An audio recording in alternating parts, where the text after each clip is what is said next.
뉴스 읽어드립니다. 오늘의 뉴스를 10분 만에 정리해드립니다. 오늘은 2024년 1월 24일 수요일입니다. 미국과 한국의 주요 뉴스를 읽어드립니다. 공화당 대선 예비 후보인 도널드 트럼프 전 대통령은 어제 열린 뉴햄프셔주 프라이머리 예비선거에서도 승리했습니다.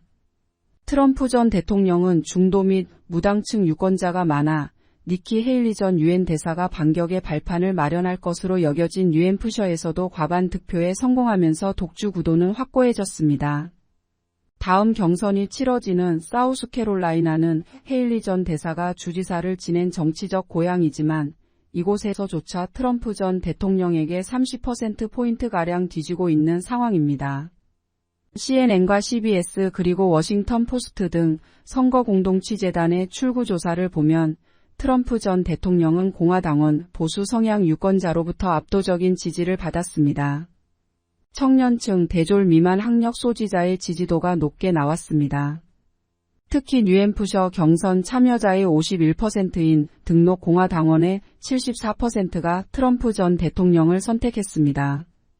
이번 대선의 최대 쟁점인 경제와 이민 문제에서 바이든 정부의 대처에 불만을 느낀 트럼프 지지층이 대거 결집한 결과로 분석됐습니다. 대선 공화당 후보 중 하나인 니키 헤일리 전 유엔 대사가 초반 경선 2연패에도 도전을 포기 않겠다고 선언했지만 당내에서는 경선이 사실상 끝났다며 사퇴하라는 목소리가 높아지고 있습니다. 로나 맥다니엘 공화당 전국위원회 의장은 폭스뉴스 인터뷰에서 앞으로 나아갈 길을 보고 있는데 헤일리 전 대사를 위한 길은 보이지 않는다고 말했습니다. 그는 헤일리 전 대사는 훌륭한 선거운동을 했지만 유권자들의 메시지는 분명하다고 생각한다며 최종 후보인 트럼프 전 대통령을 중심으로 뭉쳐야 하며 조 바이든 대통령을 반드시 이겨야 한다고 주장했습니다. 소셜미디어에선 다수 공화당 정치인들이 트럼프 전 대통령 지명에 반하는 어떠한 저항도 소용없으며 이는 자원을 낭비하는 일로 당에 대한 배신이라는 말까지 나왔다고 워싱턴 포스트는 전했습니다.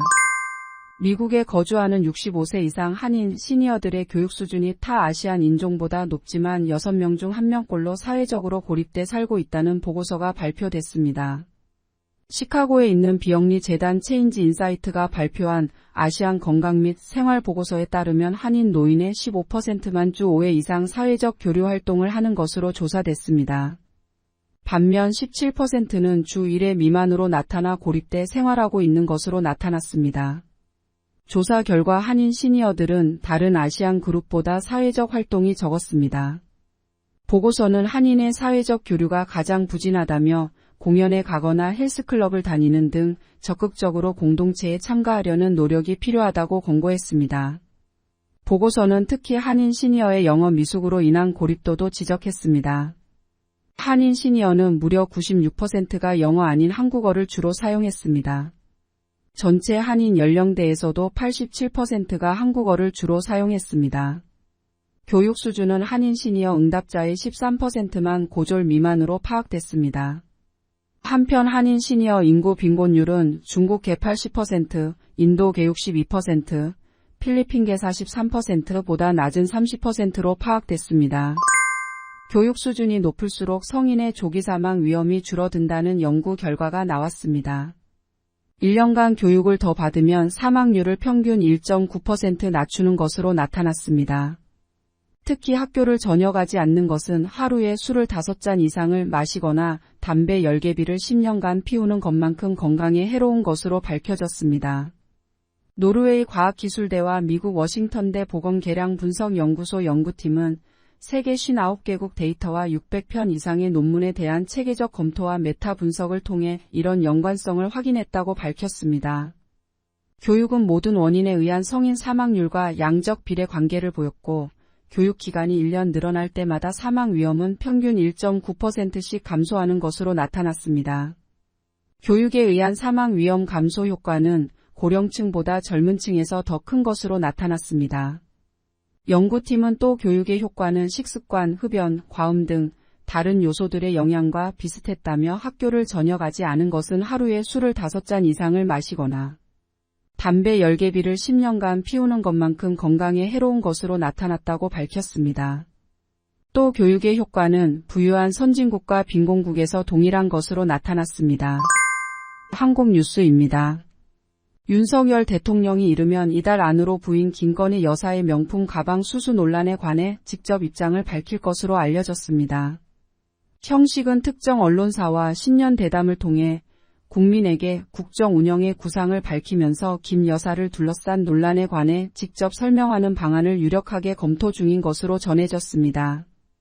윤 대통령이 대담에서 김 여사의 명품 가방 수수 의혹에 대해 언급하게 된다면 당시 경위를 설명하면서 국민의 이해를 구할 방침인 것으로 알려졌습니다. 또 이 같은 논란의 재발을 막기 위해 제2부속실 설치나 특별감찰관 임명 등 제도적 보완 장치도 제시할 가능성이 큰 것으로 전해졌습니다. 이처럼 윤 대통령이 김 여사 논란에 대해 직접 설명하기로 한 것은 우선 어떤 형식으로든 직접적 입장 표명이 있어야 한다는 여론이 높아졌기 때문인 것으로 알려졌습니다.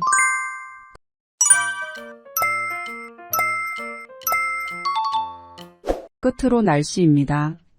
남부 캘리포니아는 오늘 구름 끼겠습니다. LA와 오렌지 카운티는 낮 최고 기온은 63도, 밤 최저 기온은 51도 보이겠습니다. 벨리와 일랜드 엠파이어 지역 낮 최고 기온은 62도, 밤 최저 기온은 46도 전망됩니다. 해안가 지역은 낮 최고 기온 61도, 밤 최저 기온 49도 예상됩니다. 산간 지역 낮 최고 기온은 48도, 밤 최저 기온은 26도, 사막 지역은 낮 최고 기온은 63도, 밤 최저 기온은 35도 전망됩니다. 오늘의 뉴스 읽어드렸습니다. 고맙습니다.